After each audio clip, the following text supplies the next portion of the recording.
একটি মেয়ের গর্ভের সন্তানের 3 মাস হওয়ার আগেই গর্ভের বাচ্চা নষ্ট করে ফেলে, তাহলে কি সে গুনাহগার হবে? আমি একজনের কাছ থেকে কিছু টাকা ধার নিয়েছিলাম, তার সাথে আমার যোগাযোগ নেই, যোগাযোগ কোনোভাবেই আর করা সম্ভব নয়। এখন আমি কি করতে পারি? নামাজে সিজদা করতে গেলে ছোট বাচ্চা সিজদার জায়গায় বসে থাকলে কোথায় সিজদা দিব? মেয়েদের মাসের একটা নির্দিষ্ট সময় নামাজ পড়তে হয় না, ওই সময় কি নখে নীল পালিশ লাগাতে পারবে?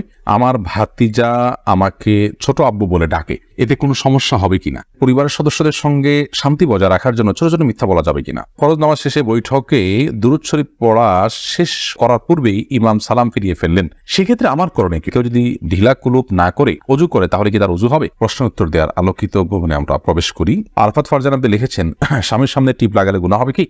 সৌন্দর্য বর্ধনের জন্য লাগাতে পারেন, কোনো অসুবিধা নেই, সেটি জায়েজ আছে। এরপরে MRS তাবিয়াত থেকে আপনি লিখেছেন, মেয়েদের মাসের একটা নির্দিষ্ট সময় নামাজ পড়তে হয় না, ওই সময় কি নখে নীল পালিশ লাগাতে পারবে? হ্যাঁ, ওই সময় নখে নেল পালিশ লাগাতে পারেন। মাসিকের সময়তে যেহেতু আপনার সালাত নেই, অতএব নেল পালিশ আপনি ব্যবহার করলেন, আপনার ওযু করার প্রয়োজনীয়তা নেই, আপনি এটা করতে পারেন। এরপর যখন পবিত্র হবেন তখন আপনি সেখান থেকে নেল পালিশগুলোকে রিমুভ করে আপনি ওযু করে নামাজ পড়লেন, এটা জায়েজ আছে, কোনো অসুবিধা নেই। ইবাদত ইসলাম আপনি লিখেছেন, ওযু করে আয়না দেখলে ওযু ভেঙে যায় না, এতে কোনো ওযু ভাঙে না। বিথি রহমান আপনি লিখেছেন, নামাজের সিজদা করতে গেলে ছোট বাচ্চা সিজদার জায়গায় বসে থাকলে কোথায় সিজদা দিব? সেক্ষেত্রে একটু ডানে বামে আপনি সরে সিজদা করতে পারেন, তাতে কোনো অসুবিধা হবে না। একটু এক কদম ডানে সরে গেলেন বা এক কদম বামে সরে গেলেন কিংবা এক কদম পেছে সরে গেলেন, কোনো অসুবিধা নেই। আর যদি কোনোই জায়গা না থাকে তাহলে এক হাতে আলতো করে বাচ্চাকে একটু সরিয়ে তারপর আপনি সিজদা করতে পারেন, কোনো অসুবিধা নেই। এরপরে চামেলি খাতুন আপনি লিখেছেন, পরিবারের সদস্যদের সঙ্গে শান্তি বজায় রাখার জন্য ছোট ছোট মিথ্যা বলা যাবে কিনা? ছোট ছোট মিথ্যা আর বড় বড় মিথ্যা, মিথ্যা সর্বাবস্থায় ঘৃণিত এবং জঘন্য অপরাধ, এটি মৌলিকভাবে করা যাবে না। তবে দুজনের মধ্যকার বিবাদ মেটাবার জন্য যদি মিথ্যা বলতে হয়, একজনের কাছে গিয়ে অন্যজনের ব্যাপারে ইতিবাচক কথা, এমন কোনো কথা বলা যাতে করে তাদের মধ্যে সম্পর্কটা জোড়া লাগে, তো সেটাকে শরিয়া জায়েজ রেখেছে।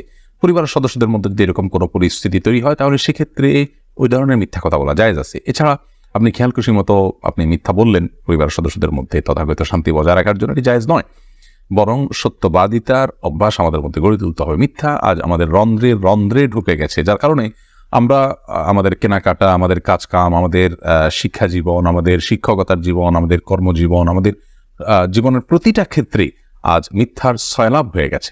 এই জায়গায় পরিবারের শান্তি বজায় রাখার নাম দিয়ে আবার তথাকথিত ছোট ছোট মিথ্যা বলার বিষয়টি কখনো অনুমোদিত হতে পারে না।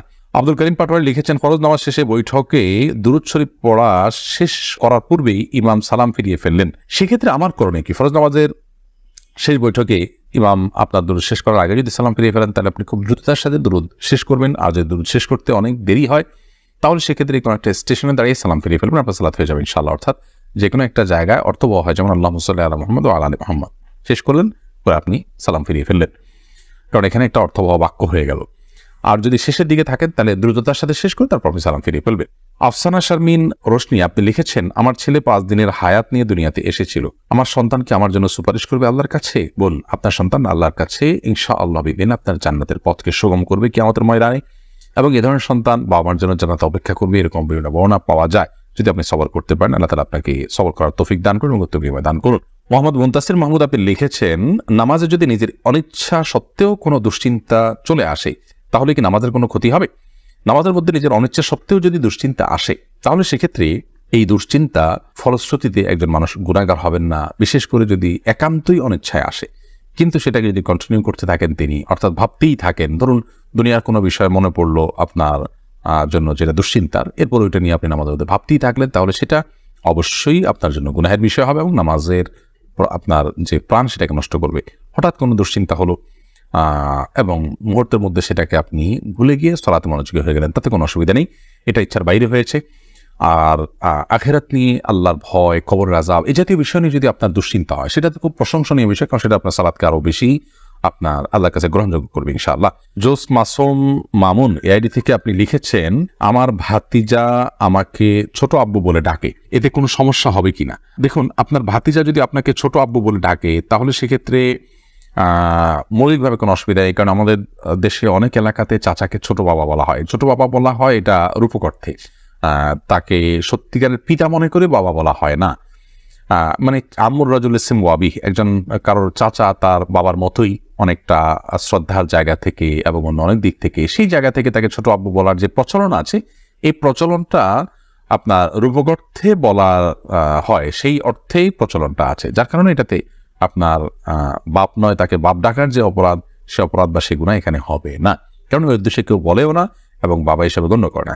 হাবিব রাজ আপনি লিখেছেন, আমার মামাতো বোন আমার বয়সে 5 মাসের বড়, আমি কি তাকে বিয়ে করতে পারবো? দেখুন, যিনি বয়সে বড় তার সাথে বিবাহ বন্ধনে আবদ্ধ হওয়া মৌলিকভাবে জায়েজ আছে, এটি কোনো নাজায়েজ বা হারাম কোনো বিষয় নয়। আমাদের সমাজে এটাকে দোষণীয় মনে করা হয়, সেটা আমাদের সমাজের দোষ বলতে পারেন। শরিয়াত এটাকে যাকে আপনার নিষিদ্ধ করেনি, বিধায় বয়সে বড়র সাথে বিবাহ বন্ধনে আবদ্ধ হতে পারে। বিশেষ করে নবী করিম সাল্লাল্লাহু আলাইহি সাল্লাম তিনি নিজেও খাদিজা রাদিয়াল্লাহু তাআলা আনহাকে বিয়ে করেছেন, তখন খাদিজা রাদিয়াল্লাহু তাআলা আনহা বয়স তার চাইতে বেশি ছিল। তো এখান থেকে বোঝা যায় নিজের চাইতে বয়সে বড় কাউকে বিয়ে করাটা শরিয়া দৃষ্টিকোণ থেকে মৌলিকভাবে অনুমোদিত।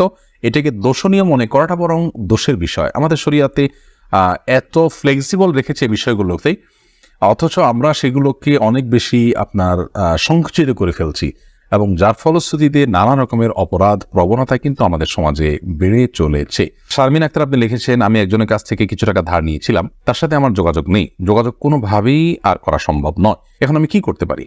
আপনি যদি তার সাথে যোগাযোগের কোনো সুযোগ না থাকে এবং যোগাযোগের কোনো সম্ভাবনা না থাকে, তাহলে সেক্ষেত্রে ওই টাকাটা কোনো গরিব দুঃখীকে দান করে দিবেন তার তরফ থেকে, অর্থাৎ তার তরফ থেকেই ডোনেশন করে দিলেন, দান করে দিলেন, সবটা তার আমল নামায় যুক্ত হলেন, মাধ্যমে ইনশাআল্লাহ আপনি দায়মুক্ত হওয়ার চেষ্টা করতে পারেন। তারিমা আপনি লিখেছে, আমি প্রেম করে বিয়ে করেছি, হারাম সম্পর্ক করেছি, এখন কি করলে আল্লাহ আমার সংসার জীবনকে সুখের করবে? কোনো উপায় আছে কি? আমাদের দুদিন পর পর ছোট ছোট বিষয় নিয়ে অনেক ঝগড়া হয়, এখন আমরা কেউ কাউকে সহ্য করতে পারি না, এখন কি করলে আল্লাহ আমাদের শান্তি দিবেন? প্লিজ জানাবেন। বোন তারিমা, আপনারা আল্লাহর কাছে আগের কৃতকর্মের জন্য লজ্জিত হয়ে ধন্যজন ক্ষমা চাইবেন, চোখের পানি ফেলে মাপ চাইবেন যে আল্লাহ আমাদের অন্যার জন্য আপনি মাফ করে লজ্জিত থাকবেন। এর পাশাপাশি সুখী দাম্পত্য জীবনের জন্য আল্লাহর কাছে বিশেষভাবে দোয়া করবেন, সেই সাথে সুখী দাম্পত্যের জন্য যে আমলগুলো আছে সেগুলো করবেন, সবর এটার কসরত করবেন, যে ধৈর্য ধরে ধৈর্যের পাহাড় হওয়ার চেষ্টা করবেন, ইনশাআল্লাহ আল্লাহ তাআলা আপনাদেরকে সুখী করবেন। এ বিষয়ে আমাদের অনেকগুলো পরামর্শমূলক ভিডিও আছে, সেগুলো শুনতে পারেন। এমনি আলামিন লিখেছেন, কেউ যদি ঢিলা কুলুপ না করে অজু করে তাহলে কি তার অজু হবে? যদি পেশাবের পর পানি ব্যবহার করেন, তারপর আর পানি ফোঁটা পেশাব ফোঁটা না বাইর হয়, অজু হয়ে যাবে, ঢিলা করা তার জন্য ফরজ ওয়াজিব নয়।